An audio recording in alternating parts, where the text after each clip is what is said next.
بسم اللہ الرحمن الرحیم۔ حضرت ابو بکر صدیق رضی اللہ تعالیٰ عنہ نے فرمایا، بدبخت ہے وہ شخص جو خود تو مر جائے لیکن اس کا گناہ نہ مرے۔ خبردار کوئی مسلمان کسی دوسرے مسلمان کو حقیر نہ سمجھے، کیونکہ کم درجے کا مسلمان بھی خدا کے ہاں بعض اوقات بلند مرتبہ رکھتا ہے۔ وہ علماء حق تعالیٰ کے دشمن ہیں جو عمرہ کے پاس جاتے ہیں، اور وہ عمرہ حق تعالیٰ کے دوست ہیں جو علماء کے پاس آتے ہیں۔ کفار سے جہاد جہاد اصغر ہے، نفس سے جہاد جہاد اکبر ہے۔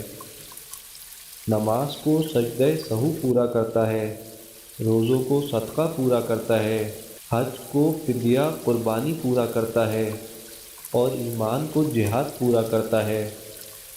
اللہ تعالیٰ کا خوف علم سے ہوتا ہے، اور اس سے بے خوفی جہالت سے۔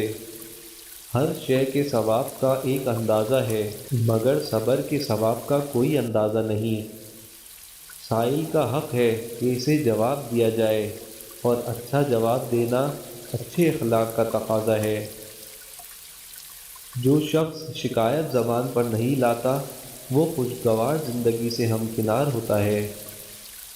آنکھ دل کا دروازہ ہے، اور تمام آفات اسی راہ سے داخل ہوتی ہیں جو لذتوں کی طرف رغبت دلاتی ہے۔ آنکھ بند کر لو تو ان آفات سے محفوظ رہو گے۔ مومن کو اتنا علم کافی ہے کہ اللہ تعالیٰ سے ڈرتا رہے۔